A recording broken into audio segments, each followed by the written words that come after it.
ಎಲ್ಲರಿಗೂ ನಮಸ್ಕಾರ. ನಾವಿವತ್ತು ನಾವು ನಮ್ಮ ತಂಡ ನಮ್ಮ ಸ್ನೇಹಿತರ ಜೊತೆ ಮಂತ್ರಾಲಯ ದರ್ಶನ ಮಾಡೋಣ ಅಂತ ಬೆಳಗ್ಗೆ ಹೊರಟ್ಬಿಟ್ಟು ಬಂದಿದ್ದೀವಿ. ಏನಂದರೆ ಇಲ್ಲಿ ಮಂತ್ರಾಲಯದ ತುಂಗಭದ್ರಾ ನದಿಯ ಸ್ನಾನಘಟ್ಟದ ಹತ್ರ ನಾವಿದ್ದೀವಿ. ಇಲ್ಲಿ ನನಗೆ ಸಂತೋಷಕ್ಕಿಂತ ಜಾಸ್ತಿ ದುಃಖನೇ ಆಯಿತು. ಅಂದರೆ ನಾವು ತೀರ್ಥಯಾತ್ರೆಗೆ ಏನಕ್ಕೆ ಬರ್ತೀವಿ ಅಂದರೆ ಇಲ್ಲಿ ಸ್ನಾನ ಮಾಡಿಬಿಟ್ಟು ನಮ್ಮ ಪಾಪವನ್ನು ನಿವಾರಣೆ ಮಾಡ್ಕೋಬೇಕಂತ ದೇವ್ರ ಹತ್ರ ಬೇಡ್ಕೊಳಕ್ಕೆ ಬರ್ತೀವಿ. ಆದರೆ ನೋಡ್ಬೋದು ಇಲ್ಲಿ ಯಾವುದೇ ಕಾರಣಕ್ಕೂ ಈ ರೀತಿಯಾಗಿ ಅಂದರೆ ಸ್ನಾನ ಮಾಡುವಾಗ ಈ ಬಟ್ಟೆಗಳನ್ನೆಲ್ಲ ಇಲ್ಲೇ ನದಿಯಲ್ಲಿ ಬಿಟ್ಟು ಹೋಗ್ತಕ್ಕಂಥದ್ದೈತಲ್ಲ, ಇದು ಪಾಪದ ಕೆಲಸ.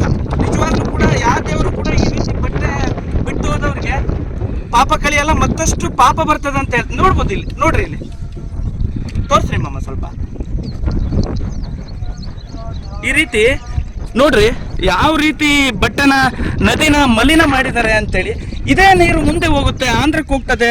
ನದಿ ಸುಮಾರು ಇನ್ನು 300 ಕಿಲೋಮೀಟರ್ ಎಲ್ಲ ಹರ್ಕೊಂಡು ಹೋಗ್ತದೆ, ಹರಿದು ಮುಂದೆ ಹೋಗ್ತದೆ. ಎಲ್ಲ ಎಷ್ಟು ಮಲಿನ ಆಗ್ತದೆ ಅಂತ ಹೇಳಿದ್ರೆ ನೋಡ್ರಿ ಯಾವ ರೀತಿ ಬಟ್ಟೆಗಳನ್ನು ಬಿಟ್ಟಿದ್ದಾರೆ ಅಂತೇಳಿ.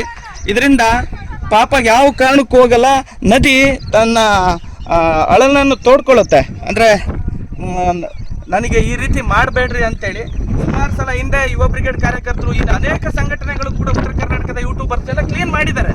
ಆದರೆ ಕ್ಲೀನ್ ಮಾಡಿದರೆ ಅವಾಗಷ್ಟೇ ಕ್ಲೀನ್ ಮಾಡ್ತಾರೆ, ಎಷ್ಟಂತ ಕ್ಲೀನ್ ಮಾಡೋಕ್ಕಾಗುತ್ತೆ? ಭಕ್ತಾದಿಗಳು ಇದಕ್ಕೆ ಸಹಕಾರ ಮಾಡಬೇಕು. ನಿಜವಾಗ್ಲೂ ಕೂಡ ಯಾವ ನದಿ ಕೂಡ ತೀರ್ಥ ಕ್ಷೇತ್ರಗಳಲ್ಲಿ ಬಟ್ಟೆಯನ್ನು ಹುಟ್ಟಿರ್ತಕ್ಕಂಥ ಸ್ನಾನ ಮಾಡಿ ಬಟ್ಟೆಯನ್ನು ಇಲ್ಲೇ ಬಿಟ್ಟು ಹೋಗುವಂಥ ಯಾವ ದೇವರು ಕೂಡ ಹೇಳಲ್ಲ. ಈ ಬಟ್ಟೆಯನ್ನು ನೀವು ಅದಕ್ಕೆ ಆಗಿರ್ತಕ್ಕಂಥ ಒಂದು ಜಾಗ ಇದೆ, ಅಲ್ಲಿ ಹಾಕಿದರೆ ನಿಜವಾಗ್ಲೂ ಪುಣ್ಯ ಬರ್ತದೆ. ನೀವು ದಯವಿಟ್ಟು ಎಲ್ಲ ಭಕ್ತರಲ್ಲಿ ನನ್ನ ಕೈ ಮುಗಿದು ನಾನು ವಿನಂತಿ ಮಾಡ್ತಾ ಇದ್ದೀನಿ. ಯಾರು ಕೂಡ ಈ ರೀತಿ ಬಟ್ಟೆಗಳನ್ನು ಇಲ್ಲಿ ಬಿಡಬೇಡ್ರಿ. ಮಂತ್ರಾಲಯ ಇರ್ಬೋದು, ಧರ್ಮಸ್ಥಳ ಇರ್ಬೋದು, ಯಾವುದೇ ನದಿ ಪಕ್ಕದಲ್ಲಿರ್ತಕ್ಕಂಥ ಯಾವುದೇ ತೀರ್ಥಕ್ಷೇತ್ರ ಇರಲಿ, ಯಾರು ಈ ರೀತಿ ಬಟ್ಟೆಗಳನ್ನು ಬಿಡಬಾರ್ದು ಅಂತೇಳಿ ಮಗದೊಮ್ಮೆ ಕೇಳ್ಕೊಳ್ತಾ ಇದ್ದೀನಿ.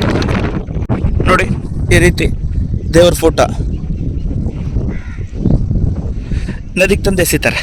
ಇದಕ್ಕೆ ಆಗಿರ್ತಕ್ಕಂಥ ಒಂದು ವಿಧಾನ ಇದೆ. ಆ ರೀತಿ ನಿಮಗೆ ಸಿಗ್ತದೆ ಯೂಟ್ಯೂಬಲ್ಲೆಲ್ಲ ಹುಡುಕಿದ್ರೆ, ಯಾವ ರೀತಿ ಈ ಫೋಟೋಗಳನ್ನು ವಿಲೇವಾರಿ ಮಾಡಬೇಕು ದೇವ್ರ ಫೋಟೋಗಳನ್ನು ಅಂತ. ಭಾಳ ದುಃಖ ಆಗ್ತದೆ ಇದು ನೋಡಿದರೆ. ನೀವು ಕೇಳ್ಬೋದು ಕ್ಲೀನ್ ಮಾಡೋಕ್ಕಾಗಲ್ವಾ ಅಂತ. ಈ ಹಿಂದೆ ನಾವು ಸ್ವಲ್ಪ ಒಂದೂವರೆ ವರ್ಷಗಳ ಹಿಂದೆ ಕ್ಲೀನ್ ಮಾಡಿದ್ವಿ ನಮ್ಮ ತಂಡ. ಅದು ಬೇಕಾದರೆ ಕೇಳಿದವ್ರಿಗೆ ಅದನ್ನು ವಿಡಿಯೋ ಕೊಡ್ತಕ್ಕಂಥ ಇದು ಮಾಡ್ತೀವಿ. ಇವತ್ತು ತುರ್ತಾಗಿ ಬಂದು ಹೋಗುವ ಕಾರಣ ಇಲ್ಲೇನು ಸೇವೆ ಮಾಡಲಿಕ್ಕಾಗಿಲ್ಲ, ದಯವಿಟ್ಟು ಕ್ಷಮೆ ಇರಲಿ.